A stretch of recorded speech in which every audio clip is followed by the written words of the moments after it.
غیر مسلم کے ذبیحے کا کیا حکم ہے؟ چنانچہ ذبح کیے ہوئے جانور کا گوشت حلال ہونے کے لیے ذبح کرنے والے کا مسلمان یا کتابی ہونا یہ شرط ہے، لہذا غیر مسلم، شیعہ، قادیانی، شکیلی فتنہ، اس کا ذبیحہ، آغا خانی وغیرہ جو ہے، ان سبوں کا ذبیحہ یہ ناجائز اور حرام ہے، اس کا استعمال مسلمانوں کے لیے جائز نہیں ہے۔ چنانچہ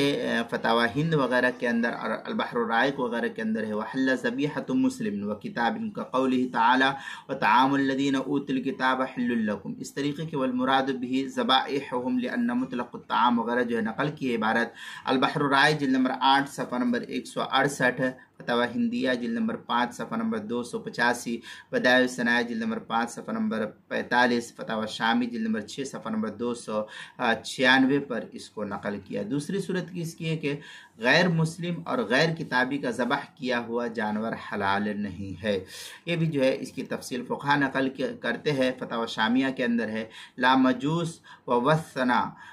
و مرتد و